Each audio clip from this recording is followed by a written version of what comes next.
Hello friends. आज की इस क्लास में आप सभी के लिए हिंदी का फ्रेंड्स 30 क्वेश्चन पढ़ाने वाले हैं। बहुत ही कम टाइम में आपको 30 क्वेश्चन पढ़ा देंगे और हिंदी पैडागोजी का क्वेश्चन है। पूरा पढ़िएगा और जितना भी क्वेश्चन का आंसर याद होगा कमेंट करना है। तो चलिए फ्रेंड्स क्लास को स्टार्ट करते हैं। आज का पहला क्वेश्चन है कि प्राथमिक स्तर पर भाषा सिखाने का सबसे अच्छा विधि क्या होता है। प्राथमिक स्तर पर भाषा सिखाने की सर्वश्रेष्ठ विधि कौन सी होती है। पहला का कमेंट करिए। तो प्राथमिक स्तर पर भाषा सिखाने की सबसे अच्छी विधि कौन सी होती है। चलिए फ्रेंड्स ऑप्शन पढ़िए। बच्चों को कहानी सुनाना। अच्छा देखते हैं।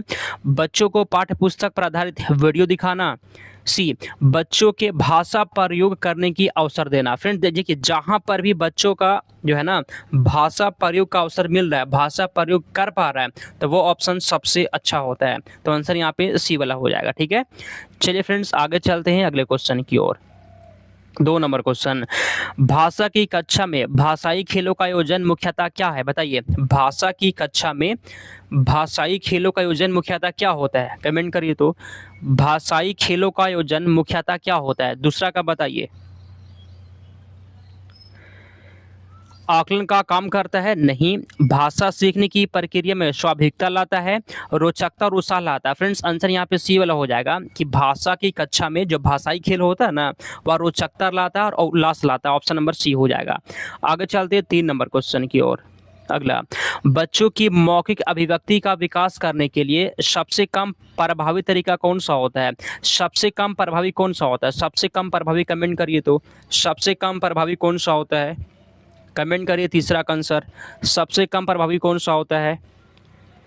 देखिए फ्रेंड्स व्याकरण आधारित संरचना अभ्यास, जहां पर फ्रेंड्स व्याकरण होता है ना, व्याकरण वह सबसे कम प्रभावी होता है फ्रेंड्स। तो सबसे कम पूछ रहा था, ऑप्शन नंबर ए हो जाएगा। ठीक है, बाकी ये तीनों होगा जी। बातचीत करना, ठीक है, रोल प्ले, अपने अनुभव का वर्णन करना, ये सभी होना चाहिए। ठीक है फ्रेंड्स, सबसे कम होता है व्याकरण। चलिए 4 नंबर क्वेश्चन है। एक लाइक करिएगा फ्रेंड्स और चैनल को सब्सक्राइब करना। ठीक है, चौथा, भाषा सीखने सिखाने के बारे में होमवर्क का उद्देश्य क्या होता है। गृह काम का उद्देश्य क्या होता है। चौथा का बताइए।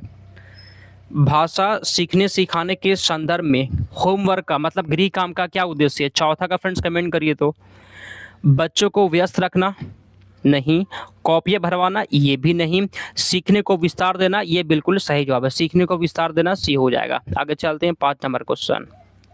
पांचवा, प्राथमिक स्तर पर बच्चों की भाषा का आकलन करने का उद्देश्य क्या होता है। प्राथमिक स्तर पर बच्चों की भाषा का आकलन करने का उद्देश्य क्या होता है। पांचवा का बताइए। प्राथमिक स्तर पर बच्चों की भाषा का आकलन करने का उद्देश्य क्या होता है। फ्रेंड्स पांचवा का सही जवाब क्या होगा। उसकी लेखन क्षमता का आकलन, उसकी बोलने कुशलता का आकलन, उसकी पठन क्षमता का आकलन, या फिर क्या होगा फ्रेंड्स उसके भाषा प्रयोग। देखिए फ्रेंड्स यहाँ पर ही भाषा प्रयोग आ गया, उसके भाषा प्रयोग की क्षमता का आकलन। जो लोग भी पांचवा का भी लगा दिए सही जवाब है। आगे चलते हैं 6 नंबर क्वेश्चन। पाठ्यपुस्तक में दिए गए अभ्यास के संदर्भ में कौन सा कथन सही दिया गया है। पाठ्यपुस्तक में दिए गए अभ्यास के बारे में कौन सा कथन सही है। छठा का बताइए। पाठ्यपुस्तक में दिया गया अभ्यास के बारे में कौन सा कथन सही लग रहा है। रटने की प्रवृत्ति की ओर ले जाता है, डी में पढ़िए फ्रेंड्स। नहीं, रटाना की ओर नहीं ले जाता है, ये गलत है जी। चलिए छठा का आंसर ये पढ़िए। यह बच्चों के व्यापक अनुभव छोर से जुड़ने के अवसर देता है, ये बिल्कुल सही जवाब हो जाएगा। बी में दिया गया परीक्षा में अच्छा अंक लाने के लिए, नहीं। शिक्षा को मार्गदर्शन के लिए, नहीं। ऑप्शन नंबर ए सही जवाब है। चलिए 7 नंबर यहाँ पे क्वेश्चन की ओर चलते हैं। ठीक है, चलिए 7 नंबर क्वेश्चन। प्राथमिक स्तर पर भाषा शिक्षण का उद्देश्य यह है, कमेंट करिए। प्राथमिक स्तर पर भाषा शिक्षण का क्या उद्देश्य होता है। 7वां का बताइए।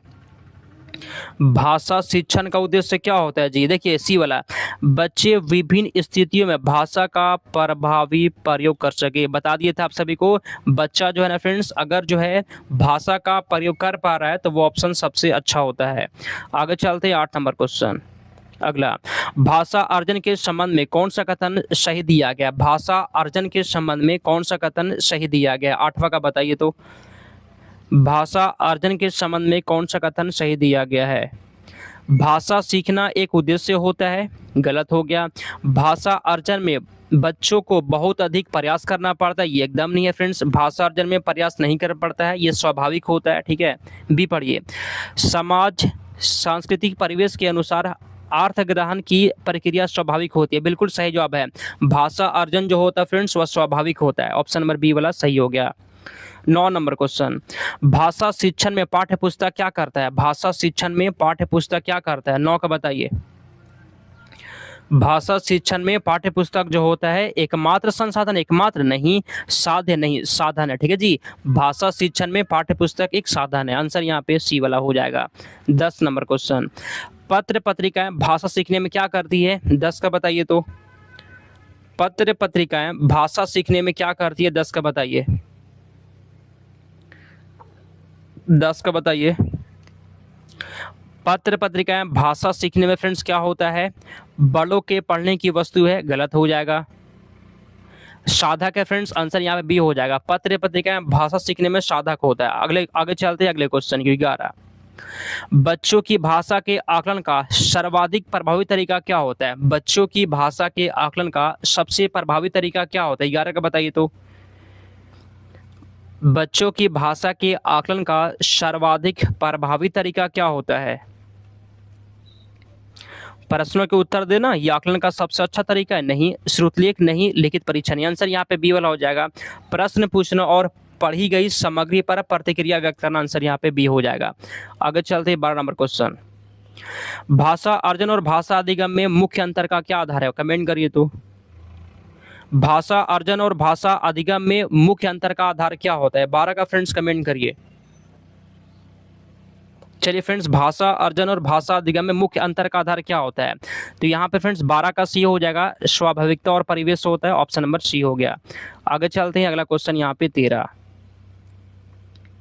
चलिए अगला क्वेश्चन 13, उच्च प्राथमिक स्तर पर भाषा शिक्षण का एक महत्वपूर्ण उद्देश्य क्या होता है? उच्च प्राथमिक स्तर पर भाषा शिक्षण का उद्देश्य क्या होता है? महत्वपूर्ण उद्देश्य क्या है? 13 का बताइए तो। उच्च प्राथमिक स्तर पर भाषा शिक्षण का फ्रेंड्स उद्देश्य क्या होता है? ऑप्शन ए, भाषा की नियमबद्ध प्रकृति को पहचानना और उसका विश्लेषण करना। बिल्कुल सही जवाब है। ऑप्शन नंबर यहाँ पे ई वाला हो जाएगा। ऑप्शन नंबर ए यहाँ पे सही जवाब है। आगे चलते हैं अगला क्वेश्चन। अगला, द्विभाषिकता और डैश उपलब्धियों का गहरा सकारात्मक संबंध पाया जाता है। द्विभाषिकता और किसका उपलब्धियों का गहरा सकारात्मक संबंध पाया जाता है? कमेंट करिए 14 का आंसर। द्विभाषिकता और संज्ञानात्मक उपलब्धियों का गहरा सकारात्मक संबंध पाया जाता है। आंसर यहाँ पे बी हो जाएगा। आगे चलते हैं अगला क्वेश्चन 15, पढ़ने की संस्कृति के विकास के क्रम में डैश, ठीक है फ्रेंड्स, यहाँ पे क्या बढ़ाएगा? डैश जो है ना, पठन को प्रोत्साहित किए जाने की आवश्यकता है। कमेंट करिए। पढ़ने की संस्कृति के विकास के क्रम में क्या पठन को प्रोत्साहित किए जाने की आवश्यकता है? फ्रेंड्स व्यक्तिगत, ऑप्शन नंबर यहाँ पे ए हो जाएगा। ठीक है जी, आगे चलते हैं 16 नंबर क्वेश्चन। पूरा 30 क्वेश्चन है, आंसर दीजिएगा सबका। ठीक है, प्राथमिक स्तर पर बच्चों की भाषाई क्षमताओं का विकास करने का अर्थ क्या होता है? प्राथमिक स्तर पर बच्चों की भाषाई क्षमताओं का विकास करने का अर्थ क्या होता है? 16 का बताइए। 16 का फ्रेंड्स कमेंट करिए तो। भाषा नियम प्राधिकार, गलत है। भाषा प्रयोग की कुशलता प्राधिकार, फ्रेंड्स ये बिल्कुल सही जवाब हो जाएगा। ठीक है फ्रेंड्स, ऑप्शन नंबर यहाँ पे बी हो गया। अगला क्वेश्चन 17, व्याकरण शिक्षण की आगमन विधि की क्या विशेषता होती है? व्याकरण शिक्षण की जो आगमन विधि होता है, आगमन विधि में क्या होता है? कमेंट करिए। व्याकरण शिक्षण की आगमन विधि की क्या विशेषता होती है? पहले उदाहरण प्रस्तुत करना। फ्रेंड्स सुनिए, आगमन विधि में क्या होता है जी? आगमन विधि में फ्रेंड्स पहले हम लोग एग्जाम्पल देते हैं और फिर उसके बाद नियम की ओर ले जाते हैं। उदाहरण से नियम की ओर होता है आगमन विधि में। अगला क्वेश्चन यहाँ पर 18 नंबर क्वेश्चन, भाषा का प्राथमिक रूप क्या होता है? भाषा का प्राथमिक रूप क्या है? 18 का बताइए। भाषा का फ्रेंड्स जो प्राथमिक रूप होता है फ्रेंड्स वह सांकेतिक होता है। ठीक है, आगे चलते हैं हम लोग 19 नंबर क्वेश्चन की ओर। ठीक है, चलिए फ्रेंड्स, आपका कितना सही हुआ है कमेंट करिएगा। ठीक है, 19 नंबर क्वेश्चन, विज्ञान, गणित, सामाजिक विज्ञान की कक्षाएं एक तरह से भाषा की ही कक्षाएं हैं। इस कथन के समर्थन में कौन सा तर्क सबसे कमजोर है? बताइए, सबसे कमजोर तर्क खोजना है, सबसे कमजोर। ठीक है, मतलब आपको नेगेटिव यहाँ पर खोजना है। बताइए तो यहाँ पे 19 का सबसे कमजोर तर्क क्या है?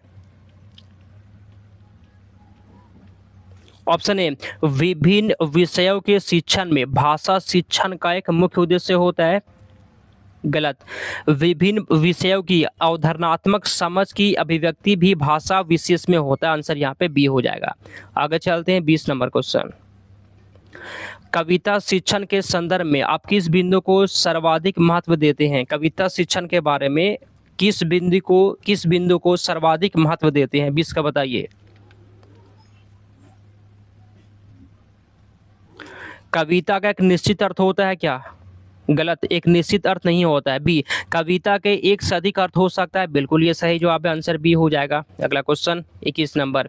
कोई भी भाषा पुस्तक तभी सफल मानी जाएगी जब, कमेंट करिए। कोई भी भाषा पुस्तक जो है ना तभी सफल मानी जाएगी जब, कब? कमेंट करिए किसका आंसर। चलिए 21 का आंसर यहाँ पे सी वाला पढ़िए। वह बच्चों में साहित्य की धरोहर और वर्तमान साहित्य के प्रति उत्सुकता बनाए। आंसर यहाँ पे आपका सी वाला हो जाएगा। ठीक है, चलिए फ्रेंड्स अगला क्वेश्चन। भाषा की कक्षा में एक शिक्षक बच्चों से क्या अपेक्षा करता है? भाषा की कक्षा में एक टीचर जो होता है बच्चों से क्या अपेक्षा करता है? 22 का बताइए। तो बच्चे अपनी मातृभाषा का बिल्कुल भी प्रयोग ना करें। फ्रेंड्स गलत है। बच्चे सवालों के बंधे बंधे उत्तर दे। गलत है। बच्चे केवल तो हमेशा गलत होता है। फ्रेंड्स बी वाला पढ़िए। ठीक है जी। बच्चे सवालों के बंधे बंधे उत्तर ना दे बल्कि अपनी मौलिक सोच व्यक्त करे। ये बिल्कुल सही जवाब। बच्चा जो है ना कोई भी जवाब जो फ्रेंड्स बंधे बंधे उत्तर ना दे और बल्कि अपनी मौलिक विचार मतलब होता है उसका खुद का विचार, बच्चे का अपना विचार जो है ना वो बताए। आंसर यहाँ पे आपका सी हो जाएगा। आगे चलते हैं 25 नंबर क्वेश्चन की ओर। अगला, चॉम्स्की के अनुसार कौन सा कथन सही दिया गया? चॉम्स्की के अनुसार कौन सा कथन सही दिया गया है? डी पढ़ते हैं। बच्चों को व्याकरण सीखना जरूरी है, ऐसा नहीं है। अब बताइए थी इसका आंसर क्या होगा जी? ऑप्शन ए पढ़िए। बच्चों में भाषा सीखने की जन्मजात क्षमता होती है। ये वाला आंसर यहाँ पे सही हो जाएगा। अगला क्वेश्चन 24। भाषा शिक्षण के संदर्भ में बाल साहित्य का उद्देश्य क्या होता है? बाल साहित्य का उद्देश्य क्या होता है? 24 का बताइए।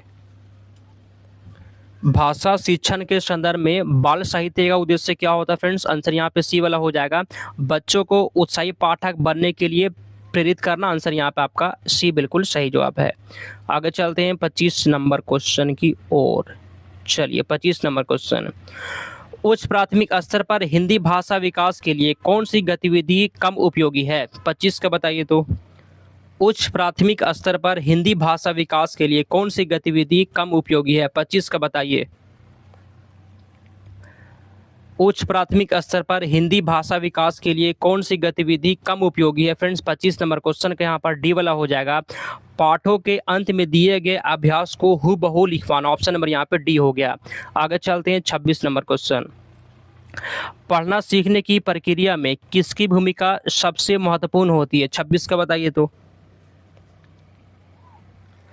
पढ़ना सीखने की प्रक्रिया में किसकी भूमिका सबसे ज्यादा होती है? 26 नंबर क्वेश्चन का ऑप्शन नंबर ए हो जाएगा। बाल साहित्य के सार्थक प्रयोग की। ऑप्शन नंबर यहाँ पे ए हो गया। 27 नंबर क्वेश्चन। प्राथमिक स्तर पर भाषा शिक्षण के अंतर्गत बातचीत एक महत्वपूर्ण अंग है, क्यों? बताइए। प्राथमिक स्तर पर भाषा शिक्षण में बातचीत एक महत्वपूर्ण अंग क्यों होता है? 27 का बताइए। 27 का फ्रेंड्स कमेंट करिए। बातचीत एक महत्वपूर्ण अंग क्यों होता है? फ्रेंड्स क्योंकि यह सीखने और सीखी हुई बातों को साकार बनाने का सबसे स्वाभाविक माध्यम है। आंसर आपका यहाँ पे बी वाला हो जाएगा। ठीक है, चलिए 28 नंबर क्वेश्चन। मौन पठन मतलब होता है साइलेंट रीडिंग का मुख्य उद्देश्य क्या होता है? 28 का कमेंट करिए। तो मौन पठन का मुख्य उद्देश्य क्या होता है? फ्रेंड्स 28 के यहाँ पे बी वाला हो जाएगा। अर्थ ग्रहण करना। ऑप्शन नंबर यहाँ पे बी बिल्कुल सही जवाब है। आगे चलते 29। अगला, भाषा में सतत और व्यापक आकलन का मुख्य उद्देश्य क्या होता है? भाषा में जो है ना सतत और व्यापक आकलन का उद्देश्य क्या होता है? 29 का बताइए। तो फ्रेंड्स यहाँ पे 29 का हो जाएगा ऑप्शन नंबर यहाँ पे सी वाला। बच्चों द्वारा भाषा सीखने की प्रक्रिया को जानना और समझना ताकि शिक्षण में सुधार किया जा सके। ठीक है फ्रेंड्स, आकलन का यही उद्देश्य होता है। 30 नंबर क्वेश्चन। भाषा एक औजार है। भाषा एक औजार है जिसका उपयोग करते हैं। भाषा एक औजार है जिसका उपयोग किसके लिए करते हैं? 30 का बताइए। तो फ्रेंड्स यहाँ पे केवल परीक्षा पास करने के लिए गलत हो जाएगा। फ्रेंड्स यहाँ पे देखिए बी वाला गलत दिया गया है। बी वाला नहीं होगा। केवल साहित्य के लिए नहीं, केवल समाज के लिए नहीं। आंसर यहाँ पे है जीवन की विभिन्न स्थितियों को साधने के लिए। 30 में से आप कितना सही कर दिए। क्लास कैसा लगा फ्रेंड्स कमेंट करिए। यह क्लास आप सभी के लिए 1 बजे होता है दिन में। अच्छा लगा हो एक लाइक करिएगा और चैनल को सब्सक्राइब कर लेना है। चलिए समाप्त करते हैं, मिलते हैं अगले क्लास में।